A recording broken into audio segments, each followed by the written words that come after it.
Requirement ಜಾಸ್ತಿ ಇದೆ, but ನನಗೆ ಇರುವಂತ ಇನ್ಕಮ್ ಆ ಲೆವೆಲ್ಗೆ ಇರೋದಿಲ್ಲ. ಟ್ಯಾಕ್ಸ್ ಹೈ ಮಾಡಿದ ತಕ್ಷಣ ಗ್ರೋತ್ ಕಡಿಮೆ ಆಗುತ್ತೆ. ಅಂದ್ರೆ ಇಕಾನಮಿದು ಏನಾದ್ರೂ ಇನ್ಫಾರ್ಮೇಶನ್ ಲೀಕ್ ಆಗ್ಬಿಟ್ರೆ ಭಾರತಕ್ಕೆ ಅದರ ಇಂಪ್ಯಾಕ್ಟ್ ತುಂಬಾ ಇರುತ್ತೆ. ಅದೇನಾದ್ರೂ ಆ ತರ ಲೀಕ್ ಆದ್ರೆ information, they will become responsible. ಆ ಕನ್ಸಂಪ್ಷನ್ ಆಗೋ ತನಕ ಆ ಚೈನ್ ಟ್ಯಾಕ್ಸ್ ಬಂದಿರುತ್ತೆ. ಅಂದ್ರೆ ಅಂಟಿಲ್ ಕನ್ಸ್ಯೂಮರ್ ತನಕ ಯಾರೆಲ್ಲ ಇದರಲ್ಲಿ ಇನ್ವಾಲ್ವ್ ಆಗಿರ್ತಾರೆ ಪ್ರಾಫಿಟ್ ಮೋಟಿವ್ ಅಲ್ಲಿ, ಅವರೆಲ್ಲರೂ GST ರಿಟರ್ನ್ಸ್ ಫೈಲ್ ಮಾಡ್ತಾರೆ. ಸಿಂಪಲ್ ಆಗಿ ಹೇಳಿದ್ರೆ, ಈಗ ನಮ್ಮ ಮನೇಲಿ ನಮ್ಗೊಂದು ತಿಂಗಳಿಗೆ ಒಂದು 50,000 ಸ್ಯಾಲ್ರಿ ಬರುತ್ತೆ ಅಂದ್ರೆ ಅದರಲ್ಲಿ ನಾವು ಎಲ್ಲದನ್ನು ಮ್ಯಾನೇಜ್ ಮಾಡ್ಬೇಕು. ಮನೆ ಬಾಡಿಗೆ ಆಗ್ಬೇಕು, ಆಮೇಲೆ ಕರೆಂಟ್ ಬಿಲ್ಲು, ವಾಟರ್ ಬಿಲ್ಲು, EMIಗಳು ಎಲ್ಲ ಸಾರ್ಟ್ ಮಾಡ್ತಾರೆ. ಅದನ್ನ ಮಾಡೋದು ನಿರ್ಮಲಾ ಸೀತಾರಾಮನ್. ಅಂದ್ರೆ Nirmala Sitharaman face of the budget. Okay, ಅಂದ್ರೆ ನಿಮ್ಗೆ ಬಂದು ಹೇಳುವಂಥದ್ದು ಒಂದು ಪೊಲಿಟಿಕಲ್ ಏನಂತ ಹೇಳೋದು ಒಂದು ಫೇಸ್ ಅಷ್ಟೇ. ಆದ್ರೆ ಈ ಬಜೆಟ್ ಅಲ್ಲಿ ತುಂಬಾ ಡೆಪ್ತ್ ಆಗಿ ನಡೆಯುತ್ತೆ. ಆಕ್ಚುಲಿ ಬಜೆಟ್ ಶುರುವಾಗೋದು ಲಾಸ್ಟ್ ಇಯರ್ ಜುಲೈ ಮತ್ತು ಆಗಸ್ಟ್ ಇಂದ ಶುರುವಾಗಿರುತ್ತೆ. ಎಲ್ಲ ಎಕ್ಸ್ಟರ್ನಲ್ ಮಿನಿಸ್ಟ್ರಿಗಳಿಂದ ಅವ್ರು ಕೇಳಿರ್ತಾರೆ. ಅಂದ್ರೆ say for example defence, health, education, ಎಲ್ಲ ಮಿನಿಸ್ಟ್ರೀಸ್ ಇಂದನೂ ಕೇಳಿರ್ತಾರೆ. ನಿಮಗೆ ಈ ವರ್ಷದ ಸ್ಕೀಮ್ಸ್ ಏನು, ಪ್ಲಾನ್ಸ್ ಏನು, ನಿಮಗೆ ಎಷ್ಟು ಖರ್ಚು ಬರುತ್ತೆ, ಎಷ್ಟು ನಿಮಗೆ ನಿಮ್ಮ ಸ್ಕೀಮ್ಗಳು ಏನೆಲ್ಲ ಆನ್ಗೋಯಿಂಗ್ ಹೋಗ್ತಾ ಇದೆ, ಅದರಲ್ಲಿ ಎಷ್ಟು ಖರ್ಚು ಮಾಡ್ತಾ ಇದ್ದೀರಾ, ನಿಮಗೆ ಈ ವರ್ಷ ಏನು ಬೇಕು, ನಿಮ್ಮ ನೆಕ್ಸ್ಟ್ ವರ್ಷದ ಪ್ಲಾನ್ಸ್ ಏನು, ನೆಕ್ಸ್ಟ್ 5 years ಪ್ಲಾನ್ಸ್ ಏನು ಅಂತ ಹೇಳಿ ಎಲ್ಲ ಡೀಟೇಲ್ಡ್ ಆಗಿ ಅವರು ಏನು ಕ್ವೆಶನ್ಸ್ ಕೇಳಿರ್ತಾರೆ. ಅದಕ್ಕೆ ಎಲ್ಲ ಮಿನಿಸ್ಟ್ರೀಸು ಅದಕ್ಕೆ ರೆಸ್ಪಾಂಡ್ ಮಾಡಬೇಕು. ಸೊ ಏನು ಮಾಡ್ತಾರೆ ಎಲ್ಲ ಮಿನಿಸ್ಟ್ರೀಸು, ಈಗ ಒಂದು ಸೇ ಫಾರ್ ಎಕ್ಸಾಂಪಲ್ ಹೆಲ್ತ್ ಮಿನಿಸ್ಟ್ರಿ ಅಂತ ಹೇಳಿದ್ರೆ, ನಾನು ನನ್ನ ಮಿನಿಸ್ಟ್ರಿಯಲ್ಲಿ ನನಗೆ ಯಾಕೆ ಅಂತ ಹೇಳಿದ್ರೆ ನನಗೆ ತುಂಬಾ ಇನ್ಫ್ಲೋ ಬೇಕು, ಅಂದ್ರೆ ನನಗೆ ಬಜೆಟ್ ಜಾಸ್ತಿ ಬೇಕು ಅಂತ ಹೇಳಿ ನಾನು ಅದನ್ನ ಜಾಸ್ತಿನೇ ಕೇಳಿರ್ತೀನಿ. ಎಲ್ಲ ಮಿನಿಸ್ಟ್ರಿಗಳನ್ನ ಅದನ್ನೇ ಮಾಡ್ತಾರೆ. ಅಂದ್ರೆ ಇನ್ ದ ಸೆನ್ಸ್ ನಮ್ಮ ಏನ್ ಮಿನಿಸ್ಟ್ರಿ ಇದೆ ಅದು ಚೆನ್ನಾಗಿ ತುಂಬಾ ಏನು ಹೇಳೋದು ಬಜೆಟ್ ಬೇಕು ಅಂತ ಹೇಳಿ ಅದನ್ನೇ ಪ್ರೊಜೆಕ್ಷನ್ ಮಾಡಿರ್ತಾರೆ. ಬಟ್ ಅಲ್ಲಿ ಅವಾಗ ಮಿನಿಸ್ಟ್ರಿಯಲ್ಲಿ 3-4 ವಿಂಗ್ಗಳಿದೆ. ಒಂದು ರೆವಿನ್ಯೂ ಸೆಕ್ರೆಟರಿ, ಒಂದು expenditure secretary, economic analyst, chief economic adviser, ಅವ್ರದ್ದೆಲ್ಲ ರೋಲ್ಗಳು ಇದರಲ್ಲಿ ಬರುತ್ತೆ. ಸೊ ಇವ್ರು ಮಂಡನೆ ಮಾಡಿದ್ದ ಪೇಪರು ಎಕ್ಸ್ಪೆಂಡಿಚರ್ ಸೆಕ್ರೆಟರಿ ನೋಡ್ತಾರೆ. ಅವ್ರು ಕೇಳ್ತಾರೆ ಈ ಎಲ್ಲ ಸ್ಕೀಮ್ಗಳಲ್ಲಿ ಯಾವುದನ್ನ ನಾವು ಇವಾಗ ಇಂಪ್ಲಿಮೆಂಟ್ ಮಾಡ್ಕೋಬಹುದು. ಯಾಕೆಂತ ಹೇಳಿದ್ರೆ ಇವರು ಕೇಳಿರುವಂತ ಬಜೆಟ್ ಎಲ್ಲಾನು ಮಂಡನೆ ಮಾಡಿದ್ನ ನಮ್ಗೆ ತಗೊಳಕ್ಕಾಗಲ್ಲ. ಯಾಕೆಂತ ಹೇಳಿದ್ರೆ ಅದು ವೇ ಮೋರ್ ದೆನ್ ಅವ್ರ ಇನ್ಕಮ್ ಇರುತ್ತೆ, which will lead to physical deficit. ಅದು ನಾನು ಮುಂದೆ ಮಾತಾಡ್ತೀನಿ. ಡಿಮಾಂಡ್ ಅಷ್ಟು ಸಪ್ಲೈ ಮಾಡಕ್ ಆಗಲ್ಲ, ಹೆವಿ ಡಿಮಾಂಡ್ ಇದೆ. ಹೆವಿ ಡಿಮಾಂಡ್ ಅಂತ ಹೇಗೆ ಹೇಳ್ಬೋದು ಅಂತ ಹೇಳಿದ್ರೆ, ನನ್ನ ರಿಕ್ವೈರ್ಮೆಂಟ್ ಜಾಸ್ತಿ ಇದೆ, ಬಟ್ ನನಗೆ ಇರುವಂತ ಇನ್ಕಮ್ ಆ ಲೆವೆಲ್ಗೆ ಇರೋದಿಲ್ಲ.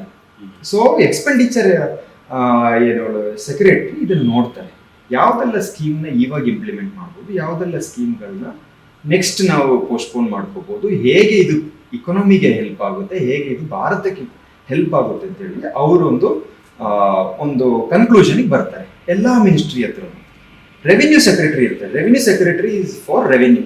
ನನಗೆ ಇಷ್ಟೆಲ್ಲ ಮಾಡಿದ್ರೆ ನನಗೇನು ಇನ್ಕಮ್ ಬರುತ್ತೆ, ಭಾರತಕ್ಕೆ ಏನು ಇನ್ಕಮ್ ಇದರಿಂದ, ಈ ಎಕ್ಸ್ಪೆಂಡಿಚರ್ ಎಲ್ಲ ಮಾಡ್ತೀನಿ, ನಾನೆಲ್ಲ ಡೆವಲಪ್ಮೆಂಟ್ ಮಾಡ್ತೀನಿ, ಕ್ಯಾಪಿಟಲ್ ಎಕ್ಸ್ಪೆಂಡಿಚರ್ ಎಲ್ಲ ಇನ್ಫ್ರಾಸ್ಟ್ರಕ್ಚರ್ ಎಲ್ಲನೂ ಮಾಡ್ತೀನಿ, ನನಗೆ ಇದರಿಂದ ಟ್ಯಾಕ್ಸ್ ರೆವೆನ್ಯೂ ಅಥವಾ ಏನೆಲ್ಲ ರೆವೆನ್ಯೂಸ್ ಇದೆ ನನಗೆ ಇದರಿಂದ ಭಾರತಕ್ಕೆ ಎಷ್ಟು ಬರುತ್ತೆ ಅಂತ ಅನಾಲಿಸಿಸ್ ರೆವಿನ್ಯೂ ಸೆಕ್ರೆಟರಿ ಮಾಡ್ತಾರೆ. ಇನ್ನು ನೆಕ್ಸ್ಟ್ ಬಂದರೆ ಚೀಫ್ ಎಕನಾಮಿಕ್ ಅಡ್ವೈಸರ್, ಅವರು ಇಕಾನಮಿಗೆ ಏನು ಹೆಲ್ಪ್ ಆಗುತ್ತೆ. ಸೇ ಫಾರ್ ಎಕ್ಸಾಂಪಲ್ ಓವರ್ ಸ್ಪೆಂಡಿಂಗ್ ಮಾಡೋದ್ರಿಂದ ಇನ್ಫ್ಲೇಷನ್ ಹೈ ಆಗುತ್ತೆ. ಸೊ ಅವರು ಆ ಅನಾಲಿಸಿಸ್ ಎಲ್ಲ ಮಾಡ್ತಾ ಹೋಗ್ತಾರೆ. ಟ್ಯಾಕ್ಸ್ ಕಟ್ ಮಾಡಿದ ತಕ್ಷಣ ಗ್ರೋತ್ ಕಡಿಮೆ ಆಗೋಕ್ಕೆ ಶುರುವಾಗುತ್ತೆ. ಟ್ಯಾಕ್ಸ್ ಹೈ ಮಾಡಿದ ತಕ್ಷಣ ಗ್ರೋತ್ ಕಡಿಮೆ ಆಗುತ್ತೆ. ಯಾಕಂತ ಹೇಳಿದ್ರೆ ಟ್ಯಾಕ್ಸ್ ಹೈಯೆಸ್ಟ್ ಕಲೆಕ್ಟ್ ಮಾಡ್ತಿದ್ದೀರಾ, ಯಾರಿಗೂ ಸ್ಪೆಂಡ್ ಮಾಡೋಕ್ಕಾಗಲ್ಲ, ಗೌರ್ಮೆಂಟ್ಗೆ ಬೊಕ್ಕಸಿಗೆ ಫಸ್ಟೇ ಹೋಗ್ಬಿಡುತ್ತೆ, ಸ್ಪೆಂಡ್ ಮಾಡಲ್ಲ. ಸೊ ಅದು ಗ್ರೋತ್ ಎಫೆಕ್ಟ್ ಆಗುತ್ತೆ. ಆ ಥರ ಅನಾಲಿಸಿಸ್ನ ಚೀಫ್ ಎಕನಾಮಿಕ್ ಅಡ್ವೈಸರ್ ಮಾಡ್ತಾರೆ. ಸೊ ಈ ಥರ ಎಲ್ಲ ಅನಾಲಿಸಿಸ್ ಮಾಡಿ ಒಂದು ಕನ್ಕ್ಲೂಷನ್ಗೆ ಬರ್ತಾರೆ, ಈ ಥರ ಮಂಡನೆ ಮಾಡ್ಬೋದು ಅಂತ ಹೇಳಿ ಮಾಡ್ತಾರೆ. ಇದನ್ನ ಫೈನಾನ್ಸ್ ಮಿನಿಸ್ಟ್ರಿಗೆ ಪ್ರಪೋಸಲ್ ಮಾಡ್ತಾರೆ. ಆವಾಗ ಫೈನಾನ್ಸ್ ಮಿನಿಸ್ಟ್ರಿ ಅದನ್ನ ರೆಫರ್ ಮಾಡಿ ಅದರಲ್ಲಿ ಏನೆಲ್ಲ ಚೇಂಜಸ್ ಬೇಕು ಅಂತ ಹೇಳಿ ಭಾರತಕ್ಕೆ ಪೊಲಿಟಿಕಲಿನೂ ಅದು ಇಂಪ್ಲಿಮೆಂಟ್ ಆಗಬೇಕು, ಇಕನಾಮಿಕಲಿನೂ ಅದು ಆಗಬೇಕು, ಜನಗಳಿಗೆ ಹೇಗೆ ಅದು ಇಂಪ್ಯಾಕ್ಟ್ ಆಗುತ್ತೆ ಅಂತ ಹೇಳಿ ಡಿಸೈಡ್ ಮಾಡೋದು ಫೈನಾನ್ಸ್ ಮಿನಿಸ್ಟ್ರಿ. ಆವಾಗ ನಿರ್ಮಲಾ ಸೀತಾರಾಮನ್ ರೋಲ್ ಬರೋದು. ಸೊ ಅದರಲ್ಲಿ ಒಂದು ಫನ್ನಿ ಫ್ಯಾಕ್ಟ್ ಅಂತ ಹೇಳಿದ್ರೆ ಒಂದು ಹಲ್ವಾ ಸೆರೆಮನಿ ಅಂತ ನಡೆಯುತ್ತೆ. ಹಲ್ವಾ ಸೆರೆಮನಿ ಪ್ರತಿ ವರ್ಷ ಇರುತ್ತೆ. ಪ್ರತಿ ವರ್ಷ ಹಲ್ವಾ ಸೆರೆಮನಿ ಇರುತ್ತೆ. ಈ ಸಲ January 21st ನಡೆಯಿತು. ಸೊ ಅದೇನು ನಡೆಯುತ್ತೆ ಅಂತ ಹೇಳಿದ್ರೆ ಈ ಎಲ್ಲ ಬಜೆಟ್ ಮಾಡಿರೋದನ್ನ ಅವತ್ತು ಅದನ್ನ ಪ್ರಿಂಟ್ ಮಾಡಕ್ಕೆ ಶುರು ಮಾಡ್ತಾರೆ. ಅದೊಂದು ಏನು ಹೇಳೋದು, ಒಂದು ಸಂತೋಷದ ಒಂದು ಪ್ರತ್ಯೇಕ. ಅಂದ್ರೆ ನಮ್ಮ ಈ ಹೊಸ ವರ್ಷದ್ದು ಒಳ್ಳೆ ಚೆನ್ನಾಗಿ ನಡೆಯುತ್ತೆ ಅಂತ ಹೇಳಿ ಅವರೇ ಹಲ್ವಾ ಪ್ರಿಪೇರ್ ಮಾಡಿ, ಆ technical teams over all involved in the budget preparation ಅವರೆಲ್ಲ ಅದನ್ನ ಏನ್ ಮಾಡ್ತಾರೆ, ಹಲ್ವಾ ಪ್ರಿಪೇರ್ ಮಾಡಿ ಎಲ್ಲ ಹಂಚ್ಕೊಂಡು ಅವರು ಲಾಕಿನ್ ಅಂದ್ಬಿಡ್ತಾರೆ. ಅವರು ಹೊರಗಡೆ ಪ್ರಪಂಚಕ್ಕೆ ಮತ್ತೆ ಕನೆಕ್ಟ್ ಇರಲ್ಲ. ಫೈನಾನ್ಸ್ ಮಿನಿಸ್ಟರ್ ನೀವು ನೋಡ್ಬೋದು, ಫೈನಾನ್ಸ್ ಮಿನಿಸ್ಟರ್ ಕೂಡ ಬಜೆಟ್ ಆಗೋ ತನಕ ಅವ್ರು ಯಾವ ಪಬ್ಲಿಕ್ ಇಂಟರ್ವ್ಯೂಸ್ ಆಗಲಿ ಏನು ಸ್ಪೀಚಸ್ ಆಗಲಿ ಎಲ್ಲೂ ಹೋಗಿ ಅವ್ರು ಮಾತಾಡಲ್ಲ. ಅಷ್ಟು ತನಕನೂ ಅವ್ರ ಗೌಪ್ಯವಾಗಿಯೇ ಎಲ್ಲ ಇನ್ಫಾರ್ಮೇಶನ್ ಇಟ್ಟಿರ್ತಾರೆ. ಆ ಟೆಕ್ನಿಕಲ್ ಟೀಮು ಕಂಪ್ಲೀಟ್ಲಿ ಫೋನ್ ಏನು ಯೂಸ್ ಮಾಡಂಗಿಲ್ಲ. ಅವ್ರು completely north block new Delhi block ಆಗ್ಬಿಡ್ತಾರೆ. ಸೊ ಅದು ಬಹಳ ಅಂದರೆ ನಾವು ಅದನ್ನ ಸಿಂಪಲ್ ಅಂತ ತಿಳ್ಕೊಬೋದು, ಆದರೆ ಬಹಳ ಏನಂತ ಹೇಳೋದು ಇಂಪಾರ್ಟೆಂಟ್ ಫ್ಯಾಕ್ಟ್ ಅದು. ಅಂದರೆ ಏನಾದರೂ ಇಂಪಾರ್ಟೆಂಟ್ ಇನ್ಫಾರ್ಮೇಷನ್ಗಳು ಅಂದರೆ ಇಕಾನಮಿದು ಏನಾದರೂ ಇನ್ಫಾರ್ಮೇಷನ್ ಲೀಕ್ ಆಗಿಬಿಟ್ರೆ ಭಾರತಕ್ಕೆ ಅದರ ಇಂಪ್ಯಾಕ್ಟ್ ತುಂಬ ಇರುತ್ತೆ, ಎಸ್ಪೆಷಲಿ ಸ್ಟಾಕ್ ಮಾರ್ಕೆಟ್ಗಳು. ಯಾಕೆಂತ ಹೇಳಿದ್ರೆ ಫಾರ್ ಎಕ್ಸಾಂಪಲ್ ನಾನು ಈಗ ಹೇಳ್ಬೋದು, ಇವಾಗ ಸಿನ್ಸ್ ರಿನ್ಯೂವಲ್ ಎನರ್ಜಿ ಇರೋದ್ರಿಂದ ಸೋಲಾರ್ ಕಂಪನೀಸ್ಗಳಿಗೆ ನಾವು ಇಷ್ಟು ಸಬ್ಸಿಡಿ ಕೊಡ್ತೀವಿ ಅಂತ ಹೇಳಿದ್ರೆ ಏನಾದರೂ ಅದರದ್ದು ಇನ್ಫಾರ್ಮೇಶನ್ ಒಂದು ಸ್ವಲ್ಪ ಲೀಕ್ ಆಯಿತು ಅಂತ ಹೇಳಿದ್ರೆ ಆ ಸ್ಟಾಕ್ಸ್ಗಳು ರಿಲೇಟೆಡ್ ಸ್ಟಾಕ್ಸ್ಗಳೆಲ್ಲ ಶೂಟ್ ಆಗೋಕ್ಕೆ ಶುರು ಆಗುತ್ತೆ. ಸೊ ಈಗ ಫಾರ್ ಎಕ್ಸಾಂಪಲ್ ಟೊಬ್ಯಾಕೋ ಕಂಪನೀಸಿಗೆ ನಾವು 400% ಟ್ಯಾಕ್ಸ್ ಹಾಕ್ತೀವಿ, 300% ಟ್ಯಾಕ್ಸ್ ಹಾಕ್ತೀವಿ ಅಂತ ಹೇಳಿದ ತಕ್ಷಣ ಆ ಕಂಪನೀಸ್ಗಳೆಲ್ಲ ಕೆಳಗಿಳಿಯಕ್ಕೆ ಶುರು ಆಗುತ್ತೆ.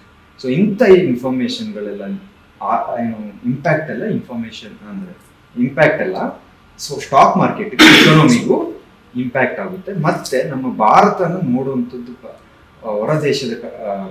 ಹೊರ ದೇಶದವರು ಭಾರತವನ್ನು ಹಿಂಗೆ ಸೂಕ್ಷ್ಮವಾಗಿ ನೋಡ್ತಾ ಇರ್ತಾರೆ, ಏನೆಲ್ಲ ಚೇಂಜಸ್ ಮಾಡ್ತಾ ಇದ್ದಾರೆ ಅಂತ ಹೇಳಿ. ಅದು ಇನ್ಫಾರ್ಮಲ್ ವೇ ಹೋಗೋದು ಸರಿಯಲ್ಲ ಅಂತ ಹೇಳಿ ಮಾಡ್ತಾರೆ ಅಲ್ವಾ ಸರ್? ನೋಡಿ ಇಷ್ಟೊಂದು ಸೀಕ್ರೆಟ್ ಇದೆ ಎಕಾನಮಿ ಒಳಗೆ. ಇದನ್ನ ನನಗೂ ಆಶ್ಚರ್ಯ ಇತ್ತು. ಈ ನಡುವೆ ಎಲ್ಲೂ ಅವ್ರು ಮಾತಾಡಲ್ಲ, ಕಾಣಿಸ್ಕೊಳಲ್ಲ. ಆನ್ ಬಜೆಟ್ ಡೇ ಬರ್ತಾರೆ, ಒಂಥರ ಅದು ಸರ್ಪ್ರೈಸ್ ತರ. ಅದಕ್ಕೆ ನೋಡಿ, ನೀವು ಅವ್ರು ಬರ್ಬೇಕಾದ್ರೂ ಅಷ್ಟೇ ಅವ್ರು ಬರೋ ರೀತಿನೇ ಬೇರೆ ಇರೋದು. ಅಂದ್ರೆ ಒಂದು ಹೈಯೆಸ್ಟ್ ಡೆಲಿಗೇಟೆಡ್ ಇದರಲ್ಲಿ ಅಂದ್ರೆ ಬರುವಾಗ್ಲೂ ಒಂದು ಹೈಯರ್ ಲೆವೆಲ್ ಇದರಲ್ಲಿ ಬರ್ತಾರೆ. ಅಂದ್ರೆ ಇಷ್ಟು ದಿನ ಎಲ್ಲೂ ಕಂಡಿರಲ್ಲ ಅವರ ಒಂದು ಹೈಯೆಸ್ಟ್ ಡಿಗ್ನಿಟಿಯಲ್ಲೇ ಅದನ್ನ ತಗೊಂಡು ಬರ್ತಾರೆ. ಆ ಒಂದು ಸೂಟ್ ಕೇಸ್ ಅಂದ್ರೆ ಇನ್ಫಾರ್ಮೇಶನ್ ಆಫ್ ದ ಕಂಟ್ರಿ ಅದನ್ನ ಕ್ಯಾರಿ ಮಾಡ್ಕೊಂಡು ಬರ್ತಾರೆ. ಹೌದಾ? ಇಲ್ಲಿವರೆಗೂ ಎಲ್ಲೂ ಬಜೆಟ್ ನ ಇನ್ಫಾರ್ಮೇಶನ್ ಈ ಎಕ್ಸಾಮ್ ಪೇಪರ್ಸ್ ಲೀಕ್ ಆದಂಗೆ ಎಲ್ಲೂ ಲೀಕ್ ಆಗಿದ್ದೇ ಇಲ್ಲ ಅಲ್ಲ? ಅಂದ್ರೆ 1250 ಒಂದ್ಸಲ ಆಗಿತ್ತಂತೆ ಭಾರತದಲ್ಲಿ. 1950 ಆಗಿತ್ತು. ಅವಾಗ ಫೈನಾನ್ಸ್ ಮಿನಿಸ್ಟರ್ನೇ ರಿಸೈನ್ ಮಾಡಿದ್ರು. ನನಗೆ ಬರ್ತಾ ಇಲ್ಲ ಯಾರು ಅಂತ ಹೇಳಿ. 1950 ಫೈನಾನ್ಸ್ ಮಿನಿಸ್ಟರ್ ರಿಸೈನ್ ಮಾಡಿದ್ರು. ಯಾಕಂದ್ರೆ ಫೈನಾನ್ಸ್ ಮಿನಿಸ್ಟರ್ ಯಾರು ಇರ್ತಾರೆ ಅವ್ರು ರೆಸ್ಪಾನ್ಸಿಬಲ್. ಅದೇನಾದ್ರೂ ಆ ಥರ ಲೀಕ್ ಆದರೆ information they will become responsible. ಅದರಲ್ಲೂ ಸ್ಟೇಟ್ ಬಜೆಟ್ ಅಂತ ದೊಡ್ಡ ಮ್ಯಾಟರ್ ಆಗಲ್ಲ, ಯಾಕಂದ್ರೆ ಅದು ಶೇರ್ ಮಾರ್ಕೆಟ್ ಮೇಲೆಲ್ಲ ಇಂಪ್ಯಾಕ್ಟ್ ಮಾಡಲ್ಲ. ಸೆಂಟ್ರಲ್ ಬಜೆಟ್ ಅಷ್ಟು ಇಂಪಾರ್ಟೆಂಟ್ ಆಗುತ್ತಲ್ವಾ? ಓಕೆ, ಈ ಬಜೆಟ್ ಅಂದಾಗ ನೋಡಿ ಇಷ್ಟೊಂದು ಸೀಕ್ರೆಟ್ ಎಲ್ಲ ಇರುತ್ತೆ. ಬಟ್ ಜನರಿಗೆ ಸಾಮಾನ್ಯವಾಗಿ ಅದನ್ನ ಬೇಗ ಅರಗಿಸ್ಕೊಳಕ್ ಆಗಲ್ಲ. ಈ ಟ್ಯಾಕ್ಸ್ ಸ್ಲ್ಯಾಬ್ ಅಂತೆ ಏನೋ ನಮ್ಗೆ ಅರ್ಥ ಆಗ್ದಿರೋದು ಅದು ಅಂತ ಅನ್ಕೋಬಿಡ್ತಾರೆ. ಬಟ್ ತಿಳ್ಕೊಳ್ಳೋದು ಎಷ್ಟು ಇಂಪಾರ್ಟೆಂಟ್ ಅಂತೀರಾ? ಯಾಕೆ ಇಂಪಾರ್ಟೆಂಟ್? ಈಗ ನಮ್ಮೊಂದು ಬೆಂಕಿಪಟ್ಟಣದಲ್ಲೂ ಒಂದಷ್ಟು ಟ್ಯಾಕ್ಸ್ ಹೋಗುತ್ತೆ ಅಂತ ಎಲ್ರಿಗೂ ಗೊತ್ತು. ಬಟ್ ಅದು ಹೆಂಗ್ ಹೋಗುತ್ತೆ?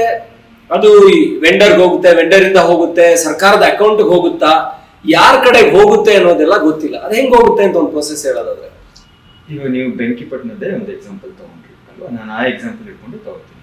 ಫಾರ್ ಎಕ್ಸಾಂಪಲ್ ನಿಮ್ದು 5 ರೂಪಾಯಿ ಬೆಂಕಿಪಟ್ಟಣ, 2 ರೂಪಾಯಿ ಟ್ಯಾಕ್ಸ್ ಪೇ ಮಾಡ್ತೀರಾ ಅಂತ ಹೇಳಿದ್ರೆ ನೀವು ಅಂಗಡಿಯವರಿಗೆ ಪೇ ಮಾಡ್ತೀರಾ ಅಲ್ವಾ? ಅವರು ಎವ್ರಿ ಮಂತ್ ರಿಟರ್ನ್ ಫೈಲ್ ಮಾಡಬೇಕಾಗುತ್ತೆ. ಎವ್ರಿ ಮಂತ್ GST ರಿಟರ್ನ್, ಇದು ಇಂಡೈರೆಕ್ಟ್ ಟ್ಯಾಕ್ಸ್ ಬಗ್ಗೆ ಮಾತಾಡ್ತಿರೋದು.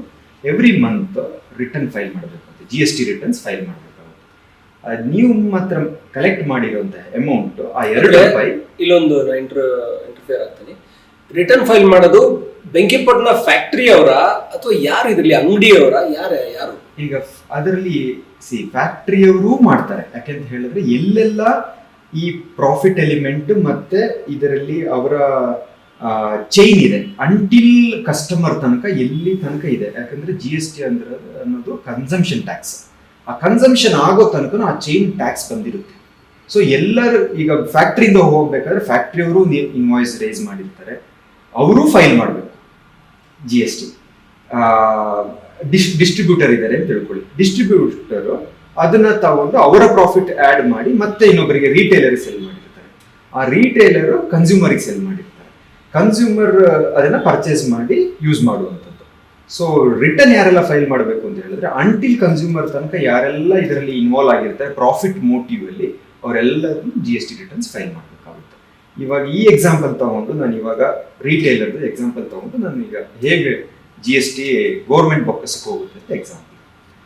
ಈ ₹2 ತಗೊಂಡು ಇವತ್ತು ಪರ್ಚೇಸ್ ಮಾಡಿರೋ ಬೆಂಕಿಪಟ್ಟಣದಿಂದ ₹2 ತಗೊಂಡು ನಾನು ಮಂತ್ಲಿ GST ರಿಟರ್ನ್ ಫೈಲ್ ಮಾಡ್ತೀನಿ. ₹2 ನಾನು ಗೌರ್ಮೆಂಟ್ ಪೇ ಮಾಡಬೇಕಾದ್ರೆ ಗೌರ್ಮೆಂಟ್ ಅಕೌಂಟಿಗೆ ಪೇ ಮಾಡ್ತೀನಿ. ಅಂದರೆ ನಾನೊಂದು ಚಲಾನ್ ಕ್ರಿಯೇಟ್ ಮಾಡಿ ಅದನ್ನ ಪೇ ಮಾಡ್ತೀನಿ. ಅದು ಪೇಮೆಂಟ್ ಮಾಡುವಂಥದ್ದು ಕನ್ಸಾಲಿಡೇಟೆಡ್ ಅಕೌಂಟ್ ಆಫ್ ಇಂಡಿಯಾ ಅಂತಿದೆ.